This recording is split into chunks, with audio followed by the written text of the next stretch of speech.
Magandang umaga po sa inyo at magandang tanghali sa mga bagong gising sa mga nananangalian po sa inyo.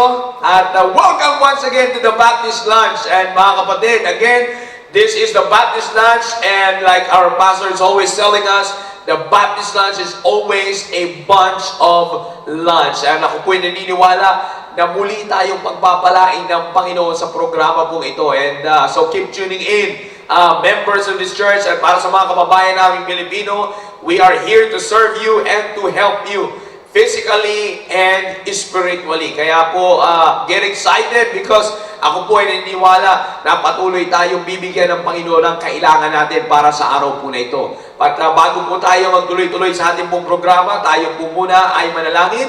Let us close our eyes and bow our heads. Let's pray. Heavenly Father, thank you, O God, for this day that you have given to us. Thank you, O God, sa mga naunang pagpapalang pinagkaloob niyo po sa amin.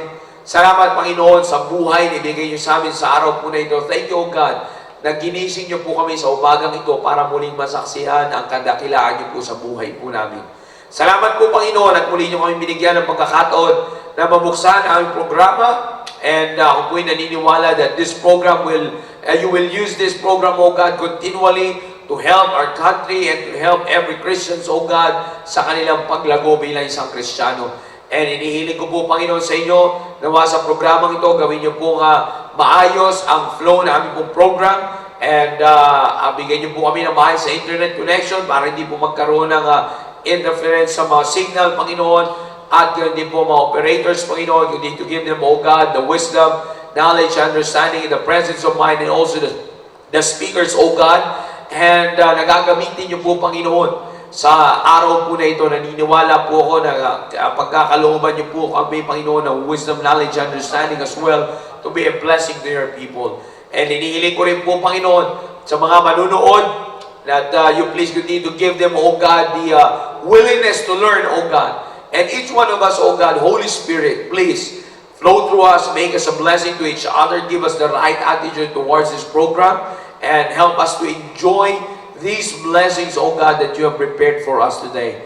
And di po, Panginoon, patuloy po namin nilalapit sa inyo ang aming po mahal na pastor, kasalukuyan po nasa Kapas na, at ganyan din po, Panginoon, ang mga kasamahan niya po doon, ingatan niyo po sila sa kanilang pong mga ginagawa, gawin niyo po, Panginoon, na maayos ang kanilang pagtatrabaho, bigyan niyo po sila ng maayos sa physical condition, and also, God, gawin din po, Panginoon, bigyan niyo po sila ng kalakasan, at i-provide niyo po kanilang kailangan, ingatan niyo po sila, Panginoon. And also, God, muli po namin nilalapit sa inyo, aming pong bansa, please continue, O God, to use your programs, O God, the programs of your church to reach our President Rodrigo Roa Duterte, so that, O God, he'll have that wisdom, knowledge, and understanding na nagmumula po sa inyo, and the counsel na nagmumula po sa inyo salita para kanya pong magamit sa paglilid ng aming pong bansa, Panginoon.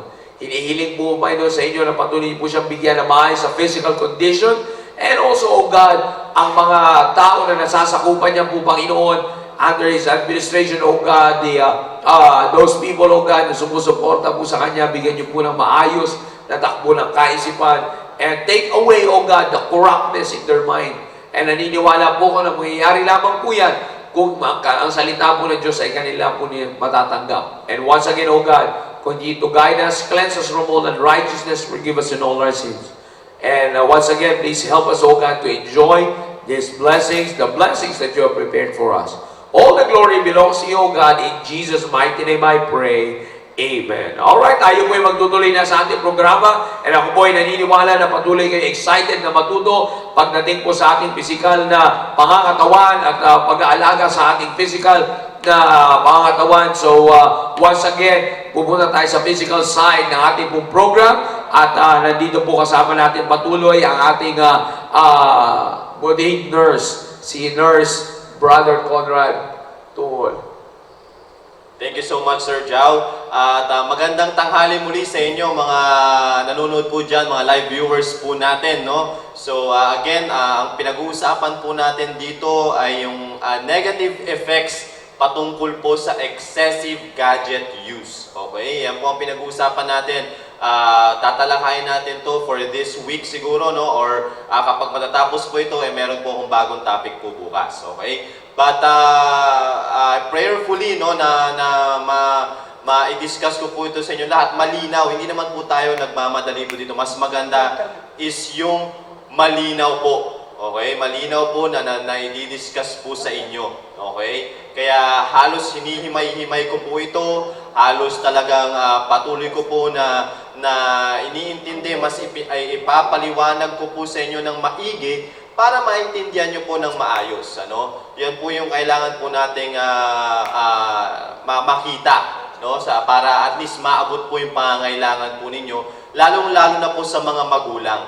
No? Yan po yung pinaka-importante. Yung hindi rin sa magulang, kundi para rin po sa mga para din po sa mga teenagers at para din po sa mga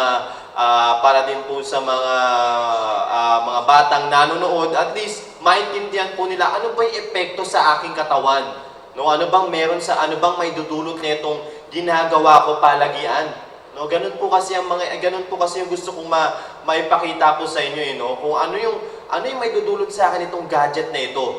Okay? Lalong-lalo na po sa mga kabataan na nanonood at para sa parent ay maging aware po sila kung ano po yung madudulot, ano po yung pinapahintulutan nung parent or nung mga magulang doon mismo sa kanilang mga anak. Okay? At least kasi tulad nga ng sabi ko kahapon tulad nga ng sabi ko na palagian na sinasabi na wag mo hayaan yung anak mo na sa gadget. Wag mo hayaan na yung anak mo ay mapunta or malulong sa gadget. Mas masama yan. Kasi yun lagi ang yun lagi ang binabato or laging sinasabi sa atin ng mga kaibigan natin or mga mas nakakatanda. Masama yan, masama na malulong ka sa gadget. No? Yan yung sinasabi nila. Pero itong ginagawa ko po ngayon, itong pinapaliwanag ko po sa inyo ngayon, ay para merong pong study, o ibig sabihin may kasamang supporting na pag-aaral, no, ng mga dalubhasa na meron talagang masamang epekto itong paggamit ng gadget or ng mga cellphone ng matagalan. Okay? Kaya yan po yung pinapaliwanag ko. Tulad nga ng sabi ko kahapon, ang ipinaliwanag ko is about violence. Ibig sabihin talagang kapag ang bata ay masyadong naging addictive na doon or naging addict na, okay? Para mas maintindihan po natin na maigi. Pag naging addict na yung bata doon sa gadget at na masyado na siyang nalulung dyan, okay? Dyan sa gadget na yan, talagang nagkakaroon ng aggressiveness kapag tinanggal mo po sa kanila. Okay? Nandiyan yung pagsagot sa magulang. Okay? Na hindi po naman natin na ituturo sa kanila, pero dahil sa sobrang attach, sa sobrang gusto nila doon sa gadget, pag tinanggal mo, talagang lumalaban. Okay? Hindi man natin sila tinuturuan na lumaban or wala silang nakikita na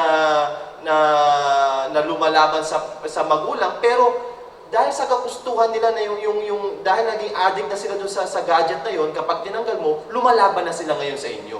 Okay? Sana nakukuha nyo po yung kung bakit meron po silang makukuhang violence po dyan. Hindi lang din po doon, no? Pwede rin po nilang dahil sa napapanood po nila. Hindi po natin alam kung ano po yung, lalong-lalo na po, tulad nga po na sabi ko, yung may mga sariling cellphone, no, ng mga bata. Hindi po natin alam kung ano po yung pwede po nilang panoorin. Okay? Marami, lalong-lalo na po, bata pa lang, may sarili ng Facebook.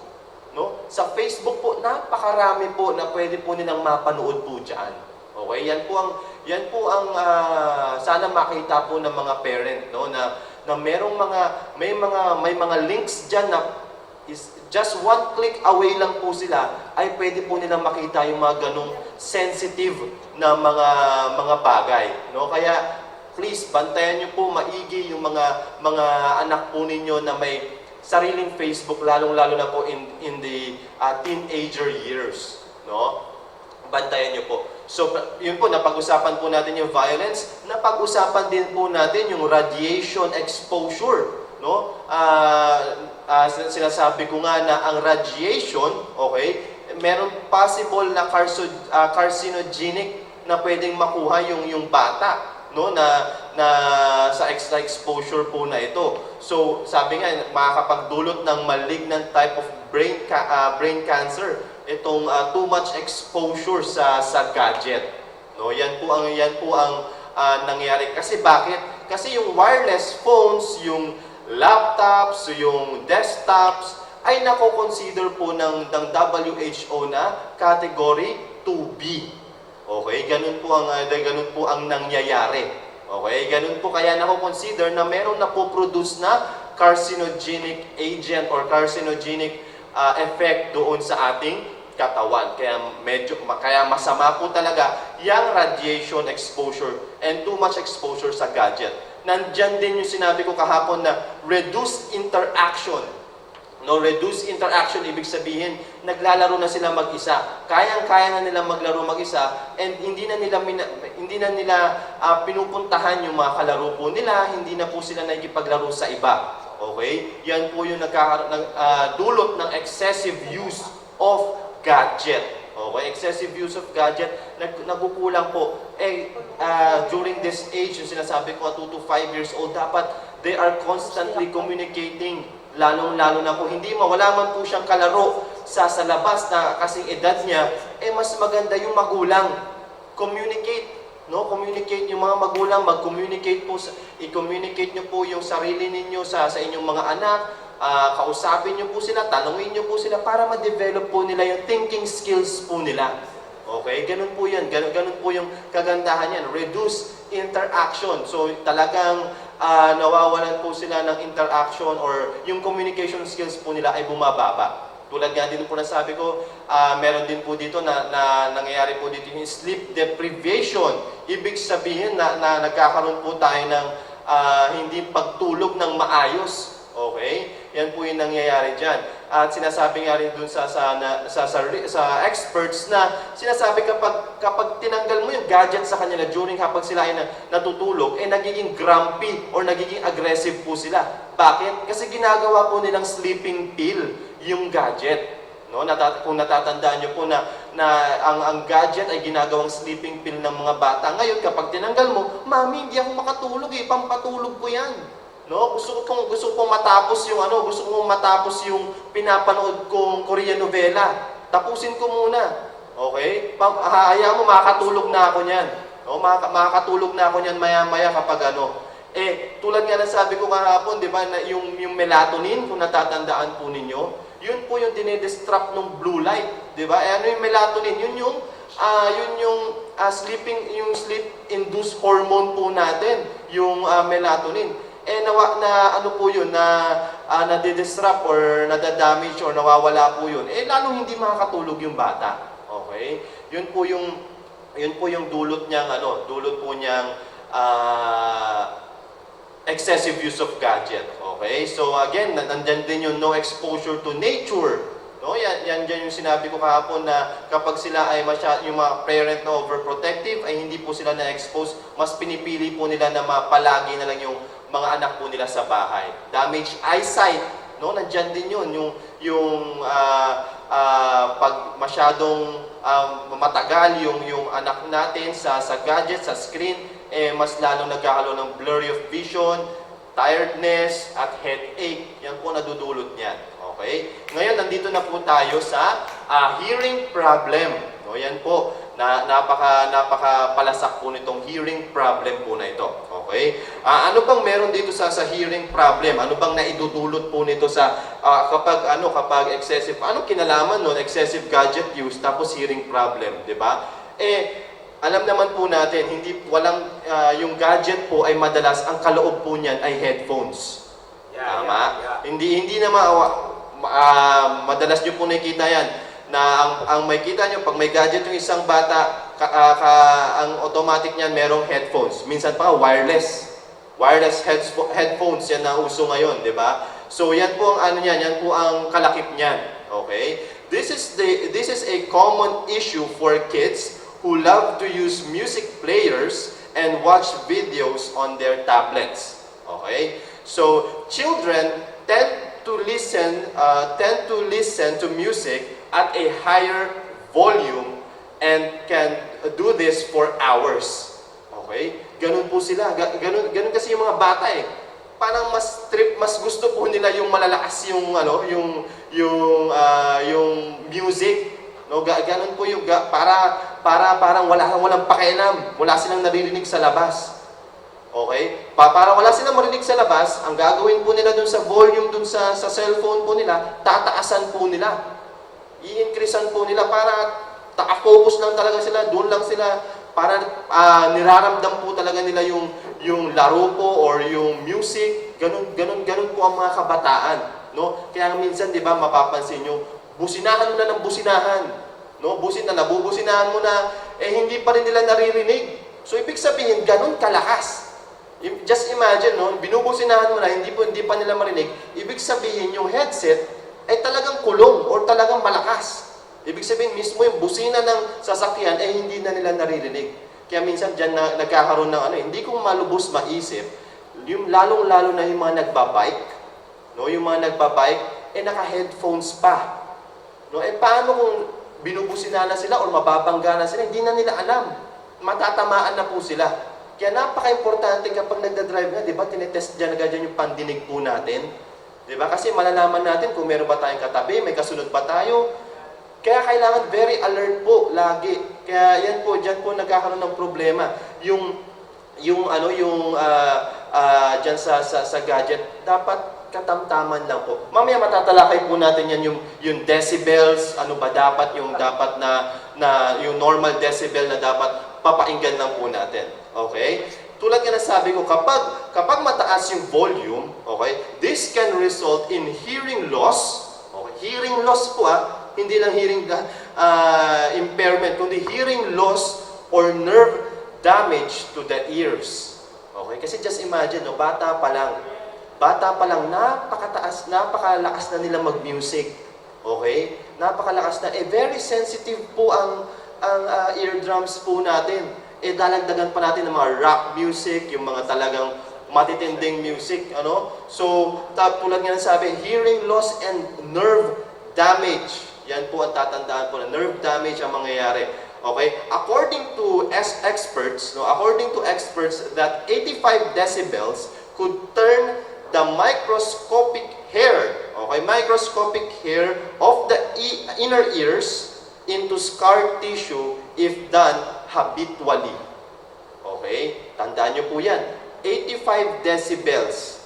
Kapag ginagawa nyo po siya habitually, yung microscopic hair natin, okay, yung microscopic hair natin doon sa loob ng ating tenga ay nagkakaroon ng damage.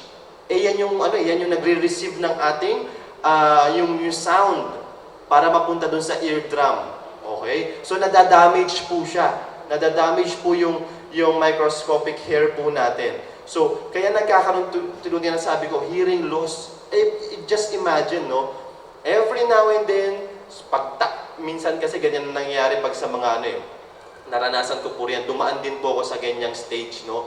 Pag alis ko ng bahay, papuntang trabaho, salpak na agad yung headset. Habang naglalakad, habang papunta sa office, just imagine, every day mong ginagawa yun. Habang pumapasok ka, lakas pa ng music. Diba? Mga estudyante, lalong-lalo na. Habang naglalakad yan, naka-music, naka-earphones na yan. So just imagine, gagawin mo siya habitually, tapos ang lakas-lakas pa. Madadamage talaga yung yung microscopic hair mo doon sa loob. So magtataka ka na lang pagdating mo ng pagtanda mo. Ngayon kasi hindi mo talaga po siya mararamdaman. Okay? Again, ito po ay pag naging habitually na ginawa mo, pagtanda mo, ano yun? Hindi, ganun na magiging minsan sinisigawan ka na hindi mo pa rin marinig. No? Or tinatawag ka na ng magulang mo, hindi mo pa rin marinig. Depende na yun kung sinasadya. Okay? Magkaiba po yun sa hearing loss na sinasadya. Okay? So, microscopic hair nadadamage. So, yun yung mga epekto ng excessive na gadget use with earphones na mataas yung music. Okay? Ano ba ibig sabihin ng decibel? No? Ano ba yung sinasabi ko kanina 85 decibel? A decibel is a unit of measurement of the loudness of the sound. Okay? Yun po ang decibel. So, dyan natin na may measure or na nasusukat, okay? Nasusukat kung gaano kalakas or gaano kalakas yung isang bagay. Okay? Dun mini-measure ng mga expert pag sinabing decibel. Okay? At sino yung sa ears po natin, sino yung nakaka-receive ng sound? Nandiyan yung main organ natin sa ear, which is yung cochlea. Okay? Yan yung unang yan yung main organ. Okay? Main organ na nagre-receive ng sound. Okay? Cochlea receives sound waves and transmit them to the brain. Okay? So, kapag may normal cochlea ka, maganda yung daloy. Naririnig mo pa rin yung normal na pag-uusap. Okay? Pag okay yung cochlea mo. Okay? Ganun yan. So, expert recommend keeping sound levels at somewhere between 60 to 85 decibels.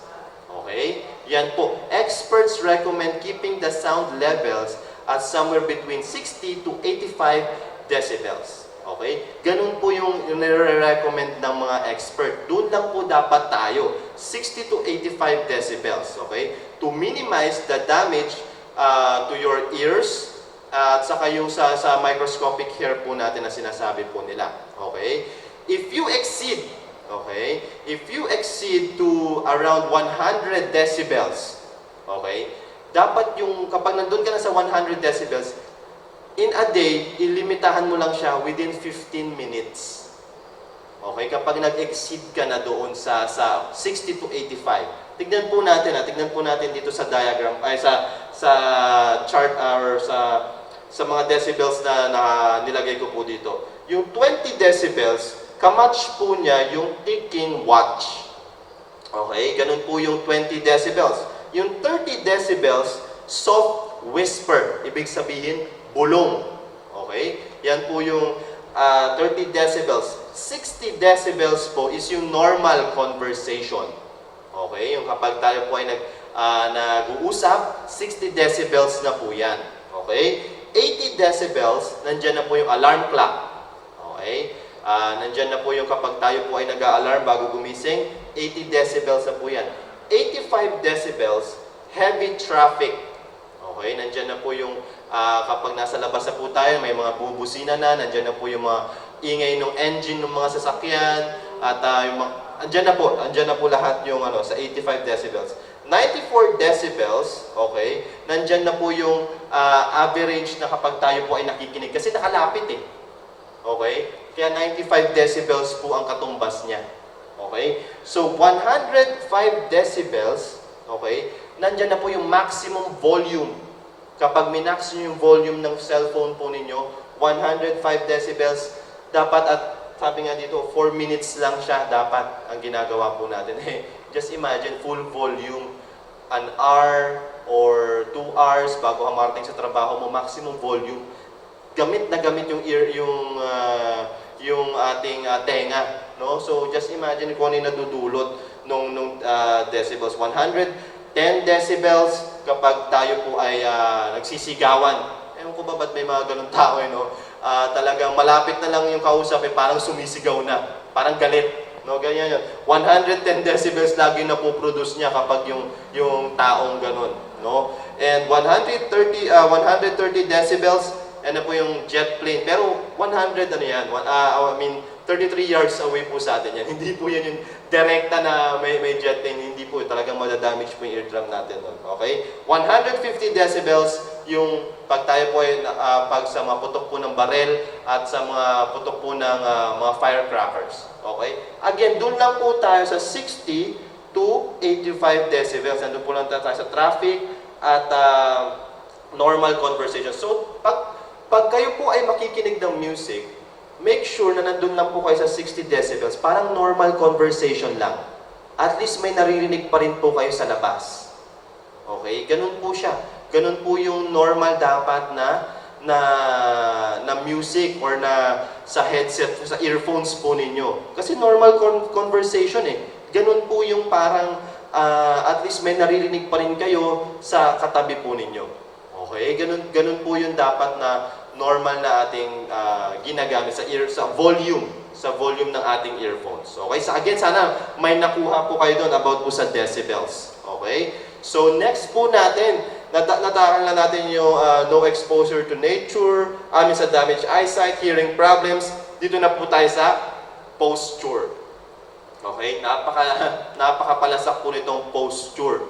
Okay? Bakit? Kasi ang nangyayari, okay, madalas na nangyayari sa bata ay nakakuba. Okay? Kuba po yan. Okay? Bata pa lang, mapapansin niyo po yan. Kaya nga ang bata, tingnan po natin dito. As kids, we were often told to sit straight and avoid slouching. Okay? Alam niyo po ba yung mga kasabihan po ng matatanda? Uy, umupo ka na maayos. Okay? Di ba mapapansin niya sa mga bata, sa mga matatanda, pag pinagsasabihan po kayo lagi ng mga matatanda, uy, umupo ka na maayos. Di ba? Sit straight. Okay? Avoid slouching. Dapat hindi kayo nakaganon. Okay? Kapag naglalakad pa lang, parang tamad na tamad na sa buhay. No? Parang lakad pa lang, nakaganon na. Nakapasok na yung balikat. Okay, dapat straight, no? Straight natin yung ating katawan, chest out lagi, parang snappy. Ganun po dapat lagi, di ba? So, again, as gadgets are popular with the youth, we can see most of their back, yung mga likod po nila, are hunched over instead of sitting straight. Okay? Ganun po yung nangyayari. Okay? Mapapasin nyo yung isang bata. I-demo ko po parang isang bata pag naglalaro po sila ng cellphone. Okay? Ng Mobile Legends. Okay? Naglalaro po sila ng ganyan. Mapapasin, lagi sila po nakaganyan, no? Yung posture po ng bata, makakasanayan po nila na nakaganyan. Okay? Lalong-lalo na po yung ages, yung 10 years old, yung mga teenagers.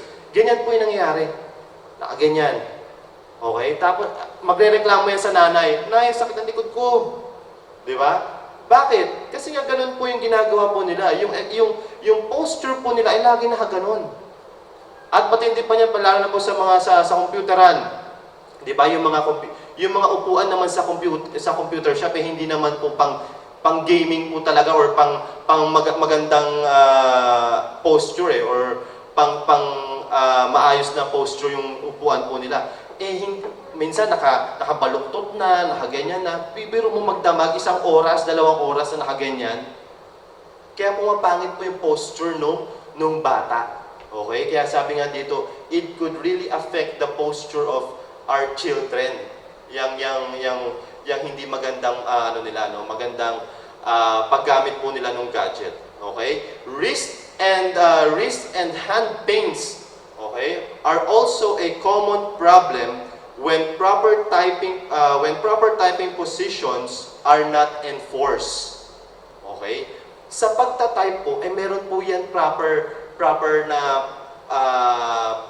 posture.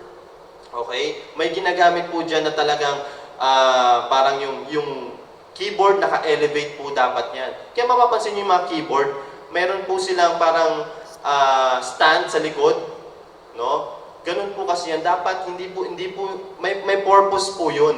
May purpose po yung stand po na yun sa likod. Kasi kapag too much na baba yung keyboard, nagkakaroon po ng wrist strain dito po sa ating wrist. Kaya minsan sumasakit po, lalo-lalo na po yung mga call center agents. No, yung mga call center agents, kung may kilala po kayo, may mga kaibigan po kayo, minsan sumasakit po yung dito po ninyo. Kasi minsan yung stand, ewan ko ba, ba't ninanakaw yan eh. Kinukuha po kasi ng iba't ibang kinukuha po ng mga ahente po yan. Nililipat nila sa iba. So hindi ko po alam kung ba't po nila ginagawa yan. Pero mapapansin nyo, kapag minsan mahirap po, ako po ay nanggaling din po sa ganyang industry, no? Mahirap po, matitigas po yung kamay po ninyo, at minsan kapag mahihirapan na po kayong i-twist or yung wrist po ninyo, ay ganun po yung maging epekto. Nararamdaman din po ng mga ng mga anak po ninyo, lalo po yung mga mahilig maglaro sa desktop, no? Yan po, mararamdaman po nila yan, sumasakit. Hindi lang po nila sinasabi sa inyo para hindi nyo po sawayin. Okay? So, ganun po nagiging epekto, mga parents, no? Yun po nagiging epekto ng risk, excessive gaming use ng mga teenagers, okay? Nandyan din po yung loss in their electronic world. Kids hardly realize their posture while using such gadgets. Okay? Yan po yung nangyayari. Na kapag nandun na sila sa electronic world po nila, hindi po nila alam na ganun na po pala yung postura po nila. Ang kuba ko na pala. Okay? Ang malala na pala yung posture ko, ganito na pala ako ngayon. Kapag kakain na, ganun na rin. Kakain, maliligo, ganun na rin. Kasi nga, hindi na nila alam, nakasanayan na po nila na maging kuba. Okay? So, ganun po yung nangyari. Yung posture po ay hindi po nababantayan. Okay? Kasi nga, lulong na sila dun sa gadget. Okay? Constant engagement with gadgets causes back pain and other muscle-related issues in children without them even realizing it. Okay? Ganun nangyayari. So, magkakaroon sila ng back pain, hindi nila alam kung bakit nangyayari na yung back pain yun. Ang dahilan po talaga nun ay lagi po kasi sila nakakuba during naglalaro ng computer or ng mobile. Okay? Yun po ang nagiging epekto. Okay? And sinasabi ko kanina yung poor sitting posture. Okay? Poor sitting posture ay nagtitrigger lalo ng neck pain. May neck pain po dyan. Kasi magkadugtong po yan. Magkadugtong po yan. Neck pain at yung ating likod. Okay? Kapag pangit yung posture mo, pangit din yung resulta or nagkakaroon ka rin ng neck pain. Okay? Kaya minsan, yan po, ito po, sinasabi ko po ito, yung epekto nito excessive gadget use para malaman nyo po kung bakit po sumasakit, ba't nagkakaroon ako ng, hindi naman ako nagbubuhat or hindi naman ako nag-exert ng effort. Kasi nga, hindi proper po yung posture habang po kayo ay nakaupo o nakalulong po sa gadgets po ninyo. At masama po yan kapag nakaugalian po ng mga anak po ninyo at lalong-lalo na po yung mga teenagers. Okay? So dito po muna tayo magtatapos sa posture. At matatalakay po natin mahaba po kasi itong screen dependency disorder eh. Parang isa po talaga itong sakit na nangyayari. Mentally na sakit ng isang bata. No, yung screen dependency disorder, medyo malawak po ito. Okay? Pero again, sana ito pong mga natakil ko po ngayon sa inyo ay prayerfully ay nakakatulong po lalong-lalo na po sa mga bata, no? Na bantayan niyo po yung posture, bantayan niyo po kung gaano kalakas yung volume na ginagamit po ng anak po ninyo. As much as possible, wag na po. Nasa bahay lang naman po eh. No, nasa bahay lang naman, ba't mag-earphones pa? So, again, sana po ito po ay nakatulong itong programa ito. Again, maraming salamat at God bless you po. We'll satisfied with Jesus, said He would be my comfort, said He would be my guide. Well, I look at my hands look good. I look at my feet and they were too. Ever since that wonderful day, my soul's been satisfied. The Lord moves in mysterious ways, His wonders to perform. He plant His feet on every step, and then He rides on every storm. Well, He fixed my feet on running boys, then my eyes were open up wide. He fixed my tongue so I can say, praise God, I'm satisfied. We're satisfied. We're satisfied with Jesus. Said He would be my comfort. Said He would be my guide. Well, I look at my hands look new. I look at my feet and they were too. Ever since that wonderful day, my soul's been satisfied. Well, it was way down yonder in the valley, boys, I was wandering all alone. And it was there I met my Jesus. You know he claimed me for his own. And then he put his arms all around me there. And then he drew me up to his side. Oh yes, I'm satisfied. I'm satisfied. Satisfied with Jesus. I'm satisfied. Satisfied with Jesus. Said he would be my comfort. Said he would be my God. Well, I look at my hands look new. I look at my feet and they were too. Ever since that wonderful day, my soul's been satisfied.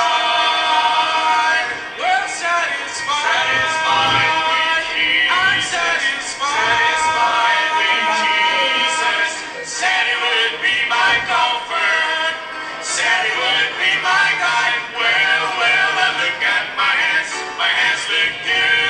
I look at my feet and they were too. Ever since that wonderful day, my soul's been satisfied.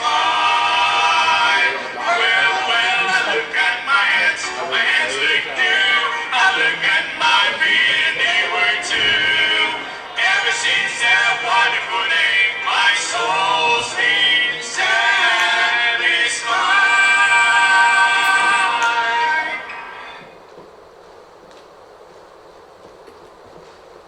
Amen. Muli po tayo nagbabalik sa ating programa and tayo po ay ngayon dadako na sa ating pong spiritual side which I believe ay patuloy po na magiging pagpapala po sa atin. Ngayong pong araw na ito, ang ating pong sign na pag-aaralan is about the doctrines ng ating pong pinanghawakan. At ang maglilid po sa atin ay walang iba kundi si Sir Michael Bagyo. Amen. Magandang hapon sa inyo pong lahat at salamat po sa inyo pong patuloy na pagsubaybay sa ating pong programa, The Baptist Lunch. At I hope na kayo po ay meron natutunan sa mga previous na mga episodes po natin. At ngayon po pag-uusapan po natin yun pong the importance of the church sa bawat buhay po natin bilang isang individual, bilang isang Kristiyano. Last week ay pinag-aralan po natin yun pong kung ano po yung simbahan, ano po yung iglesia, ano yung church. At nakita po natin dito that the church is not the building, it's not the place, but the people itself. This is an organized assembly of baptized believers. So yun po yung church. At ngayon naman, pag-uusapan po natin is ano naman yung kahalagahan ng simbahan or ng iglesia sa buhay natin bilang tao, bilang isang pamilya o bilang isang Kristiyano. At bilang isang Kristiyano, ano naman yung kahalagahan ito sa atin pong buhay. At marami po, ako po ay marami pong experiences sa area na kung saan ang dahilan po nila brother, dito na lang ako mananalangin. Yun ang madalas na kanila pong dahilan. Para lang i-justify yung kanilang hindi pagpunta doon sa simbahan sapagkat ang kanilang katuwiran ay naririnig din naman ako ng Diyos kung bakit pag dito lang ako sa bahay, naririnig din naman ako ng Diyos. Well, alam niyo po, kahit saan lugar po tayo ay maririnig po tayo ng Diyos. Pero ang punto po doon, kung po pwede rin naman pala na tayo po ay hindi maging miyembro ng simbahan or doon na lang tayo sa bahay, do you think bakit pa itinatag ng Panginoon yung church? Kung pwede lang rin naman pala kung pwede lang rin naman pala na hindi maging bahagi o maging kaanib ng isang simbahan. Meron pong dahilan, meron pong motibo or merong importansya kung bakit po kinakailangan ang isang tao ay maging part or maging bahagi po ng tinatawag po nating iglesia. Meron pong mga privileges, meron pong mga tatanggaping pagpapala yung mga tao na bahagi po ng isang simbahan. So yan po yung pag-uusapan po natin ngayon, the importance of the church. Now, meron po akong babasahin ng mga talata po sa inyo just to justify yung akin pong sinasabi, yung kahalagahan po ng simbahan sa buhay po nating mga tao. Una po, dito po sa sinasabi sa 1 Timothy chapter 3 in verse number 15. Ito po ay mga pamilyar na passages in the Bible. 1 Timothy chapter 3 verse number 15. Ang sabi po ng Biblia, Si Paul po ang nagsasalita nito. Ito po ay personal na sulat ni Paul kay Timothy. Si Timothy po is the young pastor doon po sa church at Ephesus. Okay, so sabi po ni Paul dito kay Timothy, "But if I tarry long, that thou mayest know how thou oughtest to behave thyself in the house of God, which is the church of the living God, the pillar and ground of the truth." Ano yung pillar and ground of the truth? According dito, ang sabi ng Biblia, that is the church of the living God. So yung pong iglesia o yung pong simbahan, yan po yung haligi at yung suhay, sabi nga doon sa ibang translation, ng katotohanan. Kung gusto nyo po na tinutukoy po nating katotohanan, ay yan po ay masusumpungan po ninyo sa institution na tinatawag po nating church. Alam nyo po, ang Biblia po ay, ito palagi na po nating naririnig, na ang sabi po ng ang katotohanan na tinutukoy dito ay wala pong iba kundi yung salita ng Diyos. Alam nyo ba na napakarami pong bagay sa buhay po natin na yung salita ng Diyos ay makakatulong po sa atin? Unang-una na po dyan, sa pamilya po natin. Sa atin po bilang isang tao, bilang merong pamilya, hindi natin alam kung paano po natin ipapalakad o pamamalakad sa isang pamilya na ayon sa Panginoon kung hindi po dahil sa katuruan na tinatawag po nating salita ng Diyos. Sa pamamagitan lamang ng salita ng Diyos ay malalaman po natin kung paano po natin patatakbuhin yung ating pong pamilya na naaayon po sa kalooban ng Diyos. At saan po natin ito matututunan? Doon po sa isang simbahan na nagtuturo po ng salita ng Diyos. At doon po, kaya nga po napaka-pribilehiyo po natin na meron po tayong ganitong klaseng iglesia, ganitong klaseng simbahan, at tayo po ay naging bahagi ng ganitong klaseng simbahan na kung saan yung atin pong pamilya ay nag-benefit po mula po doon sa katuruan na itinuturo po mula sa pulpito na nanggagaling po sa salita ng Diyos. Kaya nga tingnan nyo po isipin nyo pong mabuti. Kung hindi dahil po sa pangangaral ng katotohanan sa iglesyang ito, nasa na kaya yung pamilya natin? Alam niyo po, napakarami pong mga testimonies po ng mga fathers, even ng mga mothers, or even ng mga young people, na sila po ay nagpapasalamat sa simbahan po ito, hindi sa building per se, kundi doon sa pangangaral o itinuturong prinsipyo ng iglesyang ito mula sa salita ng Diyos na natuto sila kung ano po yung nararapat gawin ng isang tatay, ano yung nararapat gawin ng isang nanay, ano ang nararapat gawin ng isang anak. Natutunan po natin lahat yan dito po sa iglesia. Wala po tayong kaalam-alam, basta alam lang natin noon, mag-asawa, and then magkakaanak, and then magtatrabaho yung tatay, ibibigay yung sweldo doon sa pamilya, that's it. Yun lang naman ang alam natin noon. Pag-aaralin yung anak, hanggang doon lang yung responsibility na alam natin. Basta mai-provide mo lang yung pagkain, yung clothing, yung shelter, and then mapag-aral yung anak. Wala na, hanggang doon lang yung ating kaalaman patungkol sa pagpapamilya. Pero yung much bigger responsibility ay hindi po natin alam yan nung hindi pa po tayo nag-aaral ng salita ng Diyos. So hindi pa po natin natututunan yun pong katotohanan mula sa Biblia. Ano po yun? Na hindi lamang pala tayo kinakailangan mamuhay na sa pamamagitan ng damit, ng pagkain lang, or ng shelter lang, or ng basta't nakapag-aral lang ng elementary, high school, and college. Hindi lamang pala ganon. Kinakailangan din pala ay mas greater responsibility po natin ay mailapit natin yung ating family sa Panginoon. Na kinakailangan bawat miyembro ng ating pamilya ay makakakilala sa Panginoon sapagkat yun po yung pinaka-bottom line. Ang success ng isang pamilya ay kung yung buong pamilya na yan ay sumusunod sa kalooban ng Panginoon. Kaya napaka-buti po ng Diyos po sa atin na napunta tayo sa simbahang ito, sa iglesyang ito, at naging bahagi tayo ng iglesyang ito sapagkat nalaman po natin kung ano yung katotohanan. Hindi lamang para sa ating buhay, kundi para din doon sa pagkakataon na sa ating pamilya. Sa mga young people, dapat malaki ang pagpapasalamat ninyo sa Panginoon sapagkat kung hindi dahil sa pangangaral ng salita ng Diyos, ng simbahang ito o ng iglesyang ito at hindi ka naging bahagi ng iglesyang ito, hindi mo malalaman kung ano yung tamang prinsipyo ng pag-aasawa. Kasi sa labas, ang alam lang naman natin, pag tinext ka, kinilig ka, siya na. Oh, di ba? Ganun lang yung ganun lang yung kalakaran, lalo na ngayon. Oh, at least noon, nung mga naunang mga generation, may mga hara-hara na pa. Sumunod, may mga love letter pa, yung mga winiwisikan pa ng pabango, yung mga winiwisikan pa ng pabango, yung mga stationary. May mga patiklop-tiklop pa yan, may mga klase pa ng patiklop-tiklop. Oh.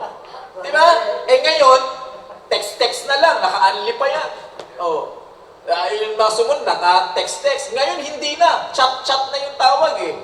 Oh. Hindi na text-text, chat-chat na. Kasi sa messenger lang nagkaka-oohan na Sa messenger pa lang.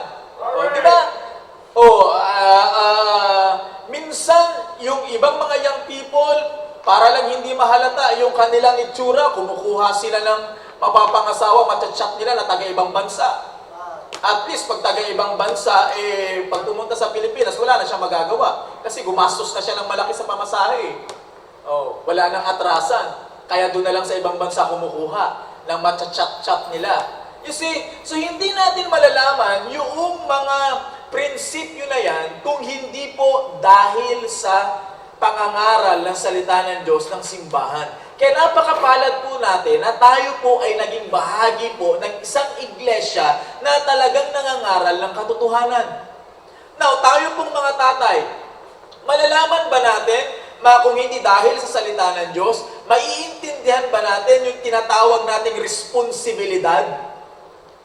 I mean, yung much deeper definition ng tinatawag nating responsibility sa family, kung hindi dahil sa salita ng Diyos.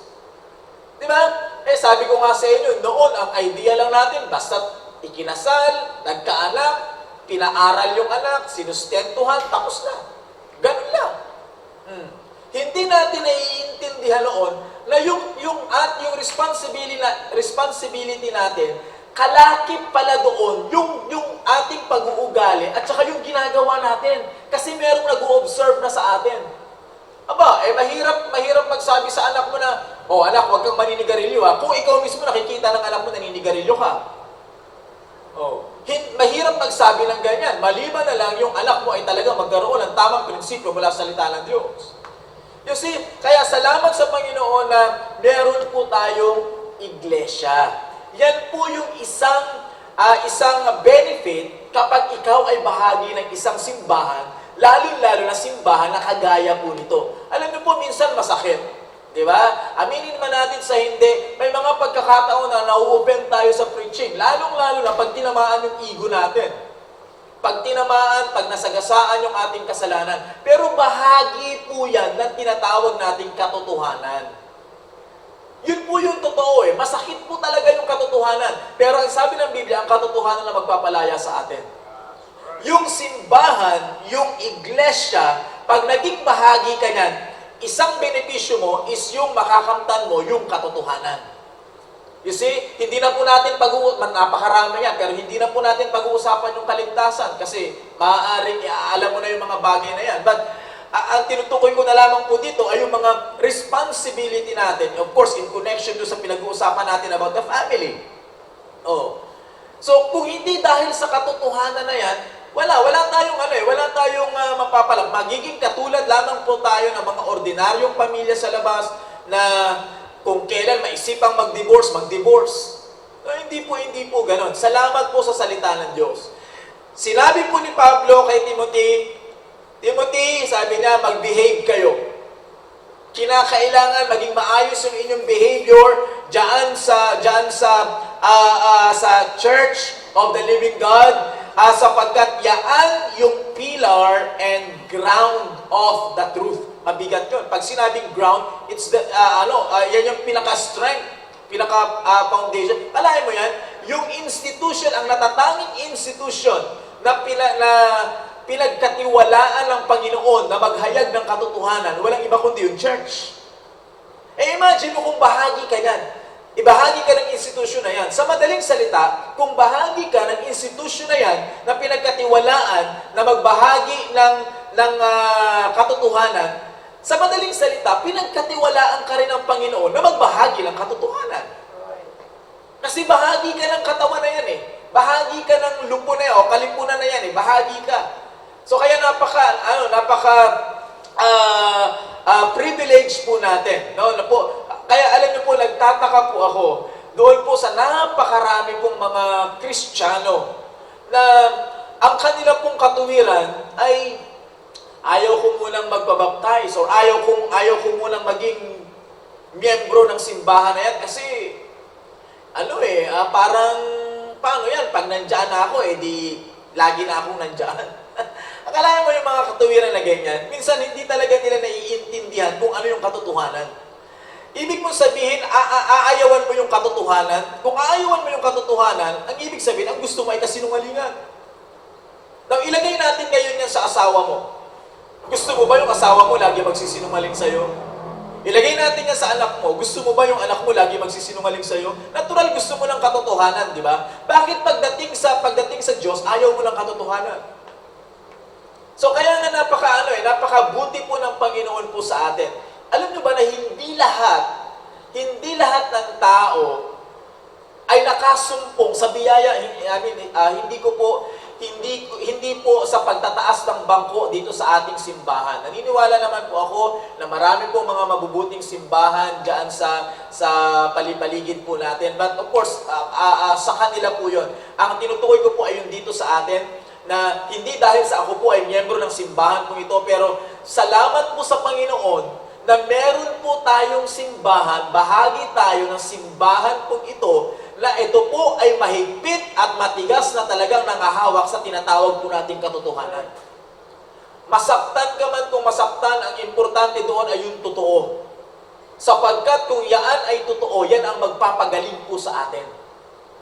Yung sakit na mararamdaman natin, yung offend na mararamdaman natin dyan, pag narinig natin yung mensahe at tinamaan tayo, yung offend dyan, lang yan pansamantala lang yan Pag na-realize natin na kailangan talaga natin yun, babalik tayo doon. Kesa naman yung kilitiin ka lang ng preaching. Ang tawag nga doon, sugar-coated preaching. Kesa naman kilitiin ka lang para lang mag-offering ka na mag-offering. Mga kapatid, ang nagpapalago po ng simbahan, hindi yung offering mo. Ang nagpapalago ng simbahan, Diyos pa rin. Yung pagbibigay po natin, yan po ay obligasyon natin bilang Kristiyano. Kaya magpasalamat po tayo, meron tayong ganitong simbahan na pag pinag-usapan po yung katotohanan, matinding naninindigan sa katotohanan. Kaya privilege po natin yan. Hindi po yan ibinigay sa maraming mga Kristiyano. No, kaya magpasalamat po tayo na tayo po ay bahagi ng ganyang klaseng iglesia. Na eksaktong sinasabi ni Paul, the pillar and the ground of the truth. So kung gusto mo ng katotohanan, maging bahagi ka ng tinatawag po nating iglesia. At of course, wala na po akong maibibigay po sa inyo na alam kong iglesia o simbahan na talagang nakahawak sa katotohanan, maliban na po sa simbahan po ito, yung Christian Bible Baptist Church of Port Bonifacio. Kaya salamat sa Panginoon na ganito po yung atin pong iglesia. Now, isa pa po yung pong importance ng simbahan po sa buhay po natin bilang isang Kristiyano.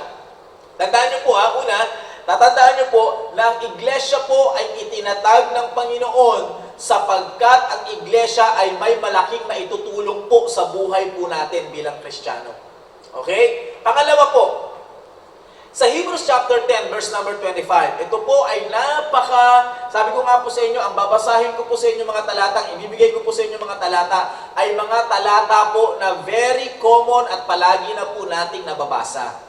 Hebrews chapter 10, verse number 25, ang sabi po ng Biblia, not forsaking the assembling of ourselves together, as the manner of some is, but exhorting one another, and so much the more as you see the day approaching. Now, sinasabi po dito ng author po ng Book of Hebrews, na sinasabi niya na wag nating ipagpapaliban, wag nating kakaligtaan yung ating covenant sa Panginoon, yung ating appointment sa Panginoon kung anong araw at anong oras tayo dapat magtitipon na katulad ng pagpapabaya ng iba. Yung iba, pinababayaan nila yung oras ng pagtitipon. Na huwag po tayo maging katulad nila, sabi dito ng talata. But, ang sabi ng Biblia, yung pagtitipon na yan, ang sabi ng Biblia, exhorting one another. The word exhorting here means to encourage one another. You see, tingnan nyo po again, meron po tayong lumang kasabihan. No man is an island. Kaya nga po, lagi po tayo naghahanap ng kasama po natin. Lagi po, nung nakita po ng Panginoon si Adan na nag-iisa, nakita niya yung kalungkutan ni Adan. So, binigyan siya ng kasama. At talaga naman totoo na talagang yan po yung i-design sa atin ng Panginoon. Pero ang tanong po doon, sino ang gusto mong makasama? I mean, kaibigan. Gusto mo ba yung klase ng kaibigan na ipapahama ka? O yung klase ng kaibigan na dadalhin ka malapit sa Panginoon? Saan ka makakakita ng totoong kaibigan? Sa church. Sa church, puro plastic naman yung mga tao dyan. Mga kapatid, tatandaan niyo po ito. Kung sa loob ng iglesia na itinatag ng Panginoon, na nangako ang Panginoon na kahit na yung pintuan ng impyerno ay hindi makakapanaig dyan, ay masusumpungan mo yung plastic na tao na sinasabi mo. How much more doon sa labas? Anong klaseng plastic kaya ang makikita mo sa labas? Baka cellophane na lang yun. Kung dito, makakakita ka ng plastic, kung plastic man na tinatawag mo, at least may brand, Tupperware. Pag sa labas, ano ngayon ang itatawag mo sa kanila? Anong klaseng plastic na? Samantalang wala yung pangako na even the gates of hell shall not prevail. Right. You see, alam niyo po mga kapatid, kung bakit lang sinasabi natin na plastic yan, kaya tayo na-open sa tao na yan, alam niyo kung bakit minsan na, hindi naman palagi, pero minsan, kasi nasasagasaan yung ego natin. Nakikita kasi natin yung totoong tayo. Kaya ang feeling natin, ang yabang-yabang niya, kasi ang totoo nun, mula doon sa buhay niya na sumusunod sa Panginoon, nare-reveal na tayo ay hindi sumusunod sa Panginoon. Yun po ang problema po natin Mula doon sa buhay ng kapatid po natin, na sumusunod sa Panginoon, na ipapakita ngayon, na i-reveal ngayon, nabubuking tayo, sa madaling salita, nabubuking tayo na talagang hindi tayo sumusunod sa Panginoon. Mga kapatid, tingnan nyo, mau-offend ka lang sa isang gawain or sa isang tao na kasama mo sa simbahan kung ikaw ay pabalat bunga lang. Ibig sabihin pabalat bunga, yung bang pakitang tao lang. Mau-offend ka talaga dyan. Pero kung ikaw ay totoo, yung paglilingkod mo sa Panginoon, wala kang dapat ika-offend. Ang sabi ng Biblia, dapat yung presensya ng kapatid mo, whether pangit yan o maganda yan, yung presensya lamang niya ay dapat encouragement sa'yo. Kasi salamat sa Panginoon, nakita mo pa siya. Di ba? Dapat encouragement sa'yo yan Dapat isang malaking challenge yan sa'yo na etong kapatid ko na to, hindi ko alam yung problema nito, hindi ko alam yung pagsubok nito sa buhay, pero at least salamat sa Panginoon, nakikita ko pa rin siya sa church. Itong kapatid na ito ay bagamat ito ay merong matinding kinakaharap na pagsubok sa buhay, at least alam ko na ito ay nagbabasa pa rin ng Bible. Di ba? Hindi yung nasabi ng Bible, exhorting one another. Dapat masusumpungan po yung exhortation, yung encouragement. At wala nang ibang pinakamatinding encouragement sa bawat Kristiyano maliban na yung pangangaral ng salita ng Diyos. Yun po ang matinding encouragement sa atin. Na yung mapapakinggan po natin dito sa pulpito, yung ipinangangaral, yung ibinabahagi po sa atin ng ating pong mahal na pastor, malaking encouragement po yan. Now, tanungin ko po kayo tingnan nyo po Sino po sa atin, I don't know, kasi maraming beses po nangyari sa akin ito Actually, ewan ko, natatandaan pa ni pastor. But, maraming beses po nangyari sa akin ito. May mga pagkakataon na gusto ko po magpa-counsel kay pastor kasi meron po akong problema. Maraming pagkakataon po ganyan. Pero alam nyo ba, paglipas po ng Sunday o ng service, eksaktong-eksakto kung ano yung mensahe Nung Sunday, yun yung problema ko, kasagutan doon sa problema ko. Kaya nga nauudlot yung pagpapakounsel ko kay pastor. Ang laging sinasabi kay pastor noon, Sir, okay na. Nasagot na. Kasi yun yung mensahe.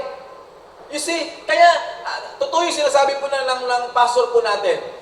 The best counseling time is when the man of God stand behind the pulpit and preach the word of God. That's the best counseling time.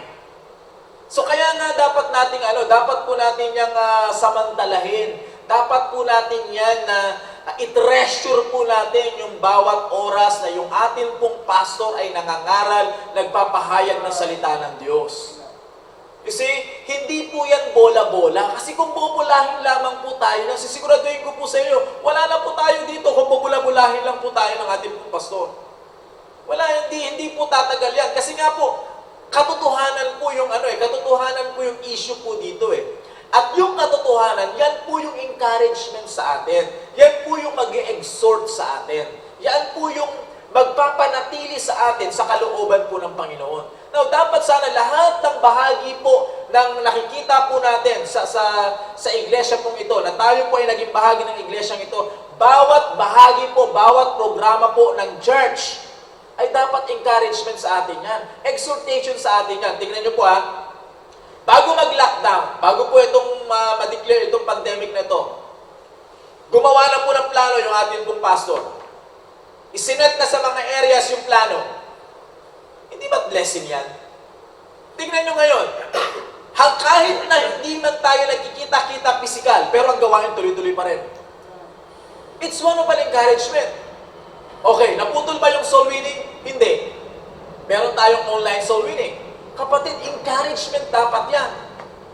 Naputol ba yung gawain? Hindi. Araw-araw merong programa. Araw-araw tayo makakapakinig ng salita ng Diyos.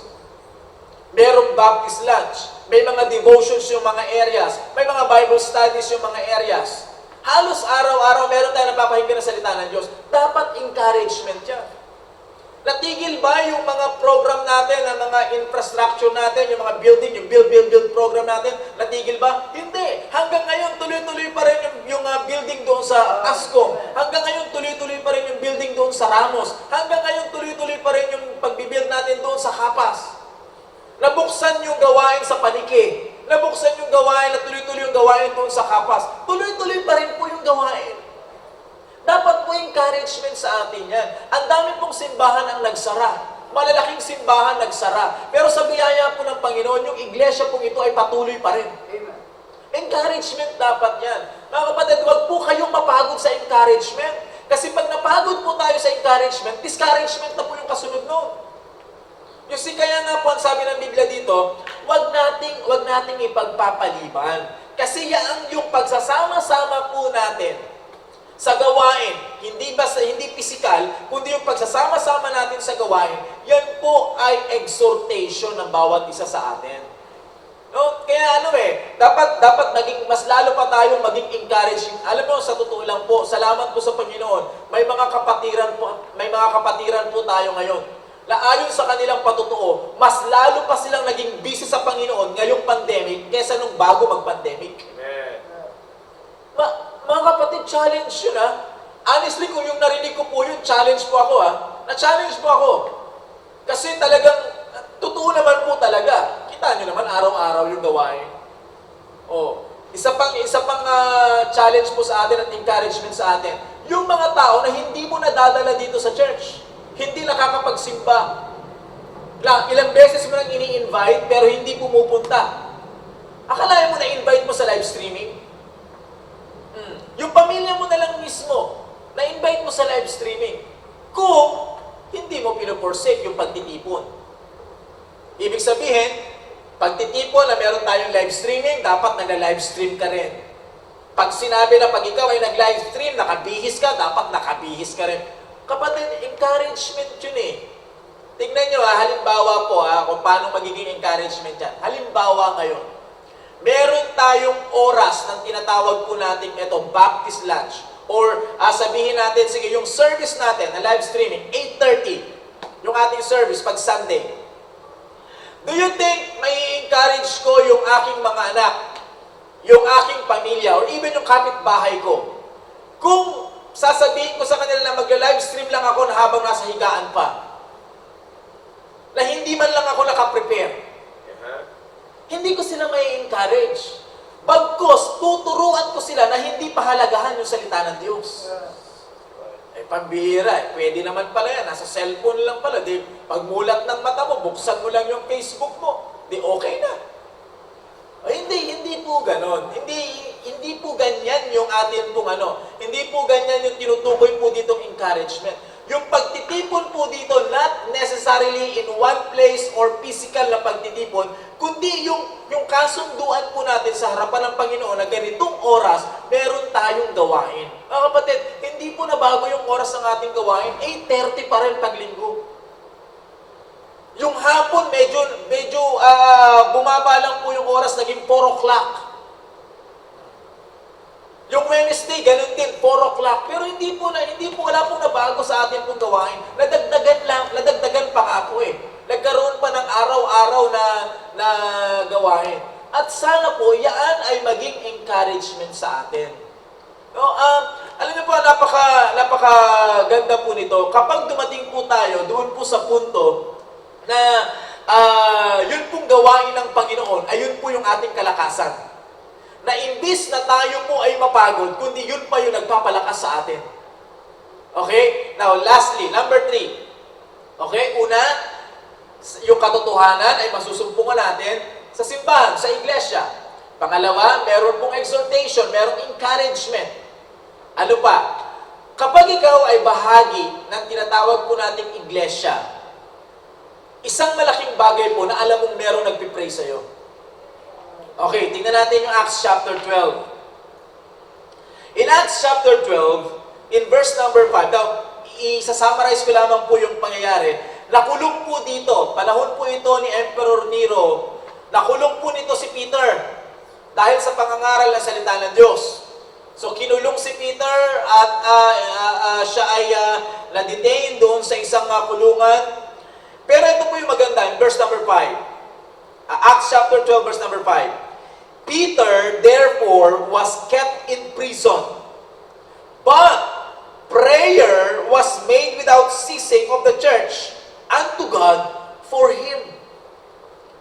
Yung church ay walang tigil sa kapapanalangin para po kay Pedro, na si Pedro po ay nakakulong.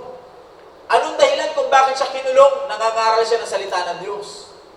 At alam niyo po ba, pag binasa niyo pa po yung mga susunod na talata, sa biyaya po ng Panginoon, nakalabas po si Pedro. Sa pamamagitan po ng angel, nakalabas po si Pedro. Sinagot ng Panginoon yung panalangin ng simbahan. Meron pong simbahan na kung saan si Pedro ay bahagi, meron pong nananalangin sa kanya without ceasing. Napakaganda pong isipin.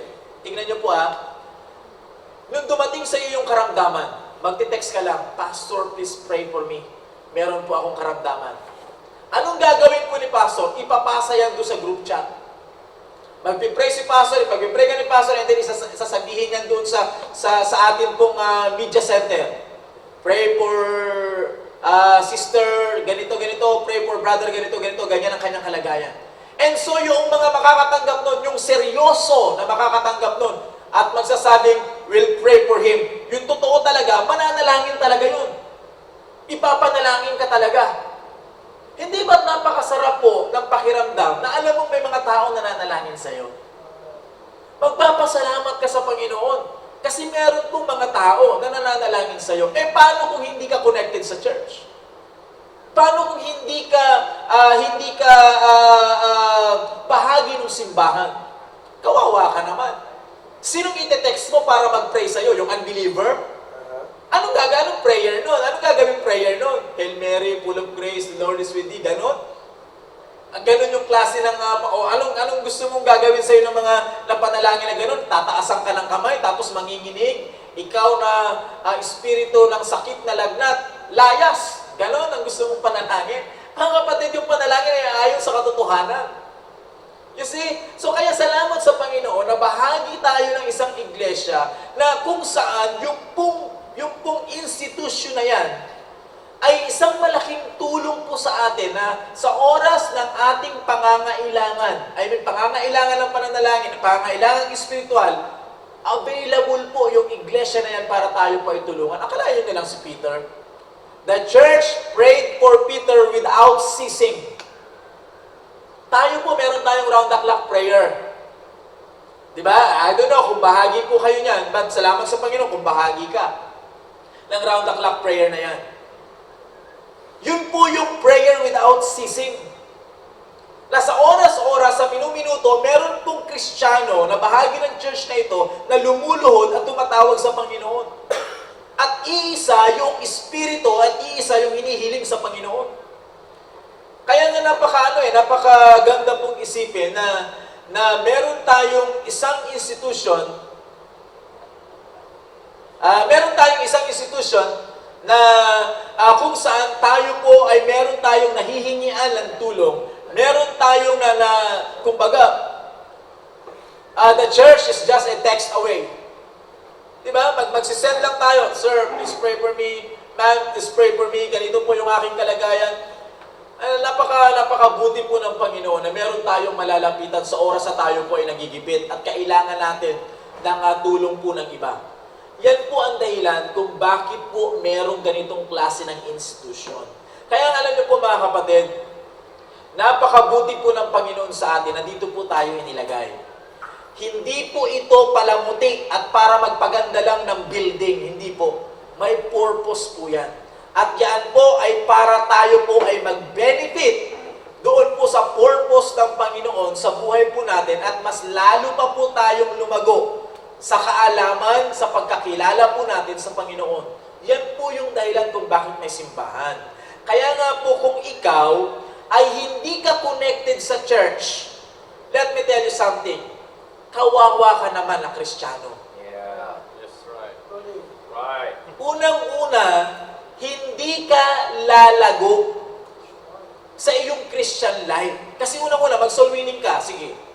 Makakapag-share ka, totoo naman yun, makakapag-share ka. Pero pag tinanong ka ngayon, ng sineran mo, saan po ba kayo member?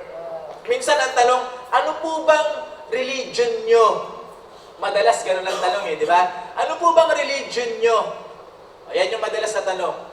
Alam nga namang sabihin mong, baptist ako, hindi ka nga baptize. Oh. Ano ngayon ang sasabihin mo? Di ba?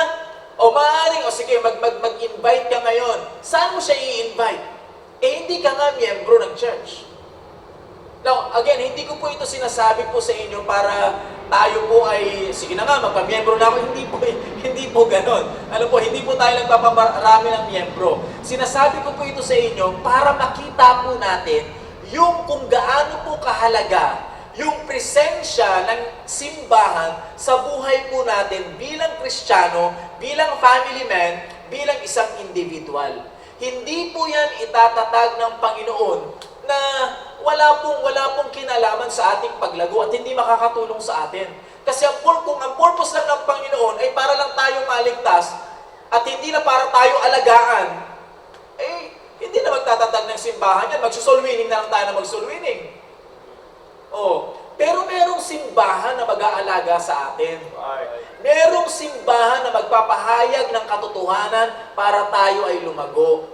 Kaya nga kawawa ka naman kung hindi ka bahagi ng sinasabi ng Biblia na katawan o body or church of Christ o church. Hindi ko tinutukoy yung relihiyon ng Church of Christ. Ang tinutukoy ko po yung iglesia ng Panginoon. Sayang naman yung pagiging Kristiyano mo. Tumanggap ka na rin lang naman sa Panginoon Hindi ka pa nagpamiyembro ng kanyang katawan. Di ba? Nagpamiyembro ka sa kanyang pamilya, pero hindi ka nagpamiyembro sa kanyang katawan. Wala akong sinasabing hindi ka ligtas, ibang usapan yung kaligtasan, ang tinutukoy ko po yung paglago mo bilang Kristiyano. Mas lalo kang lalago kung ikaw ay bahagi ng simbahan. Alam nyo, nakakatuwa po, last Sunday yon, meron pong binaptize po dito. Alaya mo yan lang, first time visitor dito, and then pagkahapon nagpabaptize, nagdesisyon agad siya na sumunod sa Panginoon, at nung sumunod siya sa Panginoon, naging bahagi siya ng iglesia pong ito. Eh ikaw, ang tagal-tagal mo ng ang tagal-tagal mo nang umaattend. Ang tagal-tagal mo na sa live stream. Ilang months na tayo, 5 months na tayo nag-live streaming.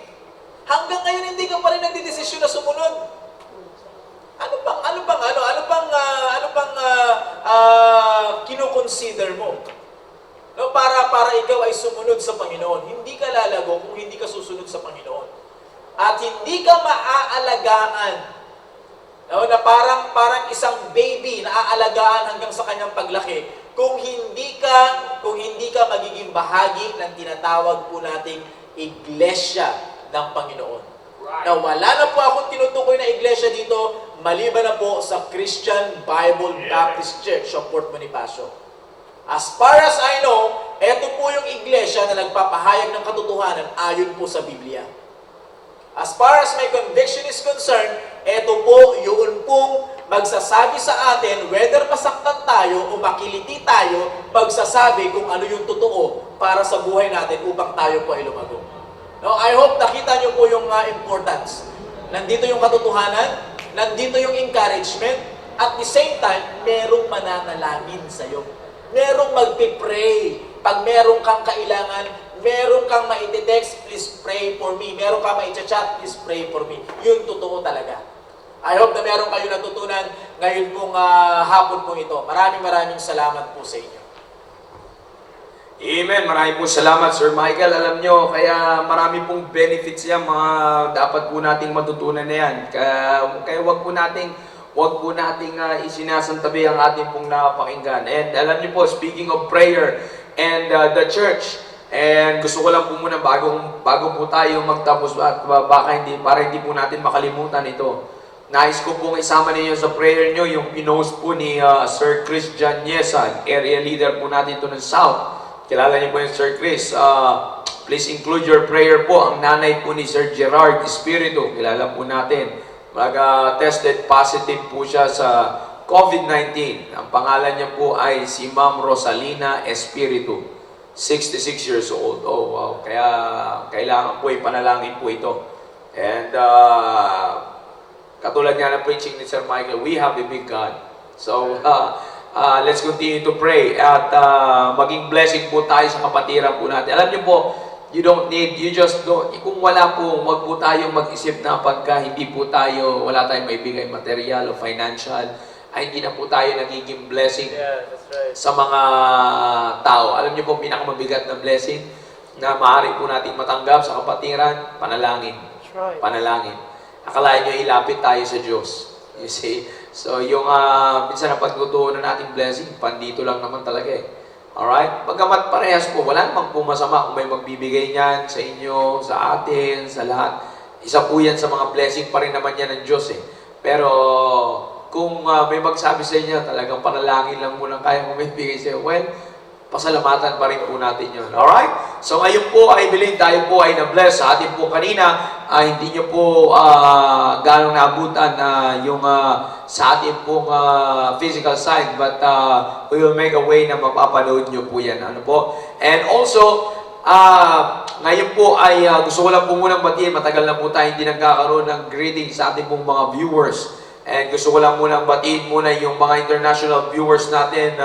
Andiyan po si Ma'am Maricar Katambis from Hong Kong. And from Taiwan, andiyan po si Brother John Tandena. And from Sharjah, andiyan po si Janelle Abubo and Radali Salmasan. And also from New Jersey, andiyan po sila Sir Marvin Fernandez. So patuloy po, maraming po salamat sa patuloy niyong pagsubaybay. And again, mga kapatid, tayo naman po ay hinabutan na ng ating pong oras. Bagamat we still have 10 minutes time left, but tayo po ay patuloy na magpapasalamat sa ating mga frontliners para po sa kanilang ibinibigay na buhay and oras, even their efforts para po panatilihin po maging tulong sa ating bansa. So hindi po tayo magtatapos at na hindi po natin pasasalamatan ating mga frontliners, but also do not forget, sila Pastor po kagabi pa nasa Kapas. At hindi nga po sila makontak ngayon, kaya wala po tayong pero nakakapag-post po iba sa mga young people po namin sa area, nakakapag-post sila. Ganda nung kaingit dahil ang ganda ng view ng umaga doon, no? Talagang green na green. Ang natural na natural yung kanilang hangin pa na nalalanghap doon. Well, natin din tayo, makakapunta rin tayo dyan prayerfully. So, let's continue to pray for their safe trip. After noon, ng kanilang trabaho, di ko po alam kung makakauwi sila mamaya or bukas po sila ng umaga uwi or whatever it is ng plano ni Pastor. Let's continue to pray for them. And again, mga kapatid, here's our salute for our frontliners. I am thankful for the soldiers who gave themselves each day, assuring that our freedoms will survive. I am thankful for the pilgrims who crossed the stormy waves of an ocean that would nearly take their lives. But as I think of those who spent their lives for God, bringing souls to Jesus every day, these are the real heroes whom we should lift up high. So thankfully we stand and proudly say, real heroes are the ones who stand for Christ alone, giving up their lives to see God's will is done, touching lives for Christ in a world so dark and cold. Let's take the time to thank the real heroes.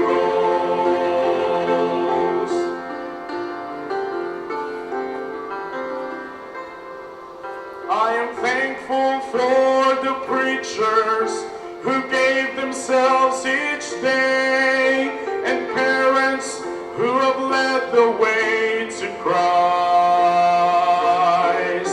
For all who have invested and harmly lived by faith, they paved the way through love and sacrifice. Real heroes do not need applause towards them all. Their friends and folks forsake them.